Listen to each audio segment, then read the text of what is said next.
Unboxing video பார்த்துடலாமா?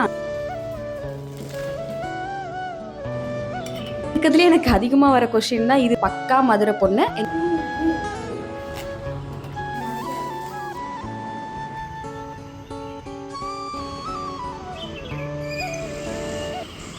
எல்லாருக்கும் ஒரு பெரிய hi, welcome to Raji vlogs. ரொம்ப நாள் கழிச்சு, ரொம்ப மாசம் கழிச்சு ஒரு லாங் வீடியோ போடுறேன்னு நினைக்கிறேன். இந்த மாதிரி பீஸ்ஃபுல்லான ஒரு மார்னிங் கிடைக்கிறதுலாம் எனக்கு ரொம்ப ரொம்ப கஷ்டம். நான் டெய்லி நான் எழும்போதே என் பையனு கூட சேர்ந்து எழுந்துச்சுப்பானா, அப்போ ஆரம்பிக்கிற ரேஸ் நைட்டு 10-11 மணி வரைக்கும் எனக்கு ஓடிட்டே இருக்க மாதிரி தான் இருக்கும். இன்னைக்கு மார்னிங் அவனுக்கு முன்னாடியே இருந்துட்டு என்னோட ஹஸ்பண்ட் லீவுன்றனால அவங்க கொஞ்சம் பார்த்துப்பாங்க. அதனால இன்னைக்கு டே அப்படியே எனக்கு பொறுமையா ஸ்டார்ட் ஆச்சு.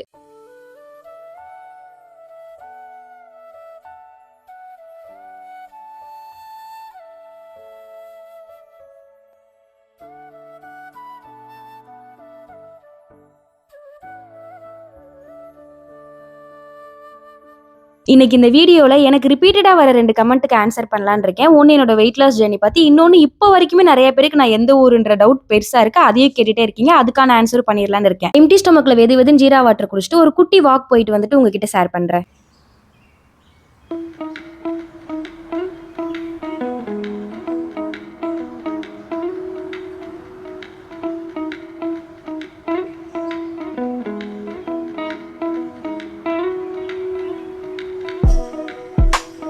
என்னோட வெயிட் லாஸ் பற்றி சிம்பிளாக ஷார்ட்டாக சொல்லி முடிச்சிடலான்னு இருக்கேன். பெருசாலாம் நான் எதுவும் ஃபாலோ பண்ணலங்க. டயட்டு அது இது ஒரு சிலர்லாம் ஃபுட் பேலன்ஸ்டாக சாப்பிடணும் அப்படின்லாம் சொல்லுவாங்க. அதெல்லாம் நான் எதுவுமே ஃபாலோ பண்ணல. நான் இப்போ ஒரு 4 இட்லி சாப்பிட்றேன்னா அந்த இடத்துல ஒரு 2 இட்லி சாப்பிடுவேன். ஒரு 4 தோசை சாப்பிட்றேன்னா 2 தோசை சாப்பிடுவேன். நான் சாப்பிட்ற சாப்பாடை அப்படியே கொஞ்சம் பாதியாக்கிட்டேன். இந்த மாதிரி சாப்பிட்டு தான் வெயிட் லாஸ் பண்ணேன். இது கரெக்ட் மெத்தடான்னு கேட்டால் எனக்கு தெரியல. நான் எனக்கு தோணுன மாதிரி பண்ணேன். அப்புறம் மெயினாக வந்து காலையில் ஒரு 40 நிமிஷம் 45 நிமிஷம் எக்ஸசைஸ் ப்ளஸ் வாக்கிங் போவேன். ஈவினிங் ஒரு 7:30 8 o'clock சாப்பிட்டு கண்டிப்பாக ஒரு மணி நேரம் வாக்கிங் போவேன். இந்த மாதிரி தான் நான் என்னோட வெயிட் லாஸ் ஜெர்னி ஸ்டார்ட் பண்ணேன். நல்லாவே ரிசல்ட் இருந்ததுங்க. எனக்கு ஒரு 6 monthsலேயே எனக்கு வந்து 54 kg கிட்ட வந்துட்டேன். அதுலேயும் ஒரு சிலருக்குலாம் மெயினாக அந்த டவுட் இருக்குது, அப்போ இடையில எனக்கு பசிக்கும்ல, அப்போ நான் என்ன பண்ணுறதுன்னு. இதை நானும் ஃபேஸ் பண்ணியிருக்கேன். எனக்கும் பயங்கரமாக பசிக்கும், கண்ட்ரோலே பண்ண முடியாது. அந்த டைமில் நிறைய தண்ணி எடுத்துப்பேன், ஜூஸ் குடிப்பேன். ஸ்டார்டிங்கில் அது அப்படி தான் இருக்கும். அது ஒரு கண்ட்ரோலாக நம்ம கொண்டு வர அது டே பை டே நமக்கு பழகிடும். எனக்கு அப்படி தான் பழகுச்சு. சாப்பிட்டு வாக்கிங் போனதுக்கப்புறம் எதுவுமே சாப்பிட மாட்டேன், அப்படியே தூங்கிடுவேன். ஆனால் பசிக்கும், அது கண்ட்ரோல் பண்ணி தான் பழகணும், வேற வழி இல்லை. மெயினாக வாக்கிங் எக்ஸசைஸ் தாங்க, அதுதான் எனக்கு ரொம்ப கை கொடுத்தது. அதுக்கப்புறம் இப்போ வரைக்குமே வந்து கரெக்டாக மெயின்டைன் ஆகிட்டு தான் இருக்குது. பெருசாக எனக்கு நான் விடுறேன். இப்போ ஒரு 1 week 1 monthலாம் ஊருக்கு போகும்போது என்னால் ப்ராப்பராக ஃபாலோ பண்ண முடியாது. அப்போல்லாம் போகும்போது வெயிட் ஏறுமான்னு கேட்டால் கண்டிப்பாக இல்லை. லைட்டாக ஒரு டிஃப்ரெண்ட் தெரியும். அதுக்கப்புறம் அதை ஸ்டார்ட் பண்ணேன் அப்படின்னா அப்படியே மெயின்டைன் ஆக ஆரம்பிச்சிடும். இப்போ வரைக்குமே கிட்டத்தட்ட ஒரு 2 years வந்து 54 kgல தான் இருக்கேன்.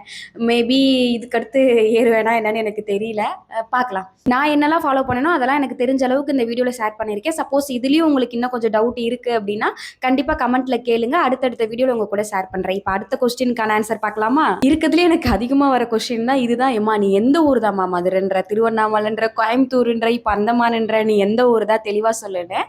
நான் பிறந்தது, படித்தது, வளர்ந்தது, வேலை பார்த்தது எல்லாமே மதுரை தான். கல்யாணம் பண்ணி வந்தது திருவண்ணாமலை. என்னோட ஹஸ்பண்டோட நேட்டிவ் திருவண்ணாமலை. அவர் டிஃபென்ஸில் ஒர்க் பண்ணுறனால 2 years 3 years ஒன்ஸ் மாறிட்டே இருக்க மாதிரி இருக்கும். நான் கல்யாணம் பண்ண புதுசில் 5 மாதம் நாகப்பட்டினத்தில் இருந்தோம். 5-6 மாதம் நாகப்பட்டினத்தில் இருந்திருப்போம்னு நினைக்கிறேன். அதுக்கப்புறம் ட்ரான்ஸ்ஃபர் வந்துட்டு கோயம்புத்தூர் வந்தோம். கோயம்புத்தூர் வந்து ஒரு 3 years அங்கே தான் இருந்தோம்.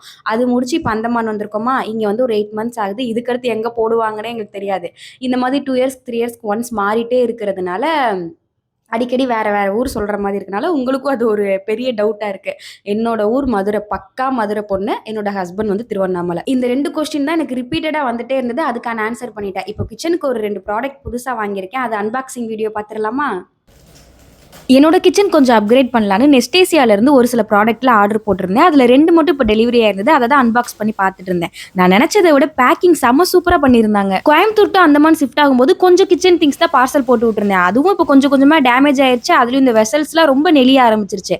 அதனால கொஞ்சம் குவாலிட்டியாக வாங்கிடுவோம் தான் நெஸ்டேசியா செலக்ட் பண்ணியிருந்தேன். ஃபர்ஸ்ட் ஒன் பார்த்தீங்கன்னா triply stainless steel frying pan. நல்ல குவாலிட்டியாக கனமாக ஹேண்டில் ஸ்டர்டியாக கொடுத்துருக்காங்க. இந்த ஃப்ரையிங் பேன் ஸ்டவ் இண்டக்ஷன் ரெண்டுலையுமே யூஸ் பண்ணிக்கலாம். ஹீட் ஈவனாக ஸ்ப்ரெட் ஆகும், கேஸ் கம்மியாக யூஸ் ஆகும். மெயினாக சமைக்கும் போது கருகிறதோ அடிப்பிடிக்கிற தொல்லையோ இருக்காது. நேச்சுரலா நான் ஸ்டிக்கியா இருக்கனால சமைக்கிறதுக்கு கம்மியா ஆயில் யூஸ் பண்ணி ஹெல்தியா சமைக்கலாம். நெக்ஸ்ட் ஒன் பாத்தீங்கன்னா இந்த செராமிக் பவுல் தான். செட் ஆஃப் 2 வாங்கியிருந்த 800 ml. பாக்குறதுக்கே ரொம்ப அழகா இருந்தது. நல்ல பிரீமியம் குவாலிட்டியில கொடுத்துருந்தாங்க. சாலட் ஸ்நாக்ஸ் எல்லாத்துக்குமே யூஸ் பண்ணிக்கலாம். லெஃப்ட் ஓவர் ஃபுட் இருந்தா அப்படியே ஃப்ரிட்ஜ்லயே ஸ்டோர் பண்ணிக்கலாம். இந்த 2 ப்ராடக்ட்டோட லிங்க் டிஸ்கிரிப்ஷன்ல ஆட் பண்ணிருக்கேன். நெஸ்டேசியால நமக்கு பிடிச்ச மாதிரி எக்கச்சக்க கலெக்ஷன் இருக்கு. இப்போ நியூ இயர் ஃபெஸ்டிவல் ஆஃபர் வேற போயிட்டு இருக்கு. வேணும்னா செக் பண்ணி பாருங்க. ரெண்டுமே க்ளீன் பண்ணிட்டு டெய்லி யூஸ்க்கு எடுத்து வச்சிட்டேன். இப்போ குயிக்கா ஒரு ஹெல்தியான பிரேக்ஃபாஸ்ட் பார்க்கலாமா?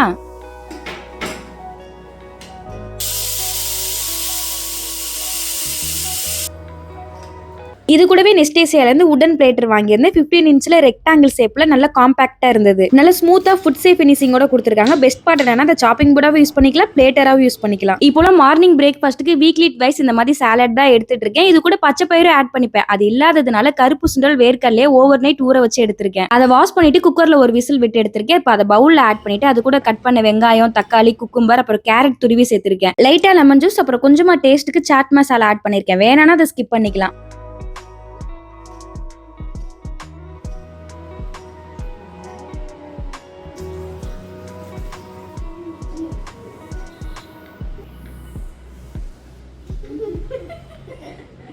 அவ்வளவுதான் என்னோட பீஸ்ஃபுல் மார்னிங் 8:30 முடிஞ்சது. கரெக்டா எல்லா வேலையும் முடிக்கும் போது சாரும் எழுந்து வந்துட்டாரு. அன்னைக்கான ரேஸ் இனிதே ஆரம்பமாயிருச்சு. இப்பெல்லாம் எங்களோட மார்னிங் ரொட்டீன் இது மாதிரி தான் போயிட்டு இருக்கு. பிரேக்ஃபாஸ்ட் முடிச்சுட்டு கொஞ்ச நேரம் லோகியை விளையாட விட்டுட்டு அதுக்கப்புறமா ரெஃப்ரெஷ் ஆயிட்டு ஆஃப்டர்நூனுக்கு லஞ்ச் செய்ய ஸ்டார்ட் பண்ணிட்டோம்.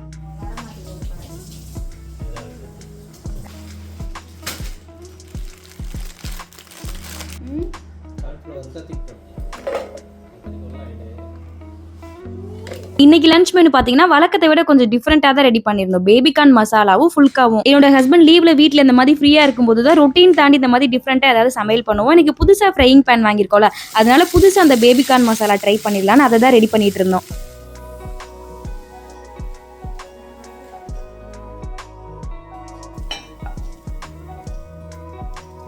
ரெசிபி ஷேர் பண்றேன், நீங்களும் வேணும்னா ட்ரை பண்ணி பாருங்க. இதுக்கு பேபிகார்னை முதல்ல ரவுண்ட் ஷேப்ல சின்னதா கட் பண்ணி எடுத்துட்டு பேன்ல லைட்டா ஆயில் விட்டு ஃப்ரை பண்ணி ஃபர்ஸ்ட் எடுத்து வச்சுக்கணும். நெக்ஸ்ட் அதே பேன்ல கொஞ்சமா எண்ணெய் விட்டு சோம்பு ஆட் பண்ணிக்கணும். கட் பண்ண பெரிய வெங்காயம் சேர்ந்து நல்லா வதங்கினதுக்கு அப்புறமா இஞ்சி பூண்டு கொஞ்சமா முந்திரி சேர்த்து வதக்கி விட்டுக்கணும். லாஸ்டா தக்காளி சேர்த்து கொஞ்சமா உப்பு சேர்த்து வதக்கி எடுத்துட்டு நல்லா ஃபைன் பேஸ்டா அரைச்சு எடுத்துக்கணும். இப்போ பேன்ல கொஞ்சமா பட்டர் விட்டு நம்ம அரைச்சு வச்சிருக்க பேஸ்ட் சேர்த்துட்டு கூடவே நம்ம காரத்துக்கு ஏற்ற மாதிரி மிளகாய்த்தூள், மல்லித்தூள், ஜீராத்தூள், கரம் மசாலா ஆட் பண்ணிக்கணும். இது கூடவே தேவையான அளவு உப்பு சேர்த்துட்டு எண்ணெய் பிரிஞ்சு வர வரைக்கும் நல்லா மிக்ஸ் பண்ணி விட்டுட்டே இருக்கணும். தண்ணி வேணும்னா ஆட் பண்ணிக்கலாம். நாங்க கொஞ்சம் திக்கா தான் ரெடி பண்ணியிருந்தோம். எண்ணெய் பிரிஞ்சு வரும்ல அந்த ஸ்டேஜ்ல பேபிகார்ன் ஆட் பண்ணி நல்லா கலந்து விட்டுட்டு மூடி போட்டு ஒரு 10 நிமிஷத்துல விட்டா சூப்பரா ரெடி ஆயிரும். ரெடி பண்ண பேபிகார்ன் மசாலாவை பவுல்ல மாத்தி வச்சுட்டு சைட்ல என்னோட ஹஸ்பண்ட் ஃபுல்கா ரெடி பண்ணிட்டு இருந்தாங்க. கரெக்டா ஒரு 1:30 லஞ்ச் ரெடி பண்ணி முடிச்சிட்டோம். ஃபுல்கா கூட இந்த பேபிகார்ன் மசாலா வச்சு சாப்பிடுறதுக்கு அவ்வளோ நல்லா இருந்தது. டேஸ்ட் ரொம்ப சூப்பரா இருந்தது. நீங்களும் கண்டிப்பா ட்ரை பண்ணி பாருங்க. அவ்வளவுதான், இதோட இந்த வீடியோ முடிச்சுக்கிறேன். இதே மாதிரி இன்னொரு லாங் வீடியோல உங்களை மீட் பண்றேன். தேங்க்ஸ் ஃபார் வாட்சிங். பை.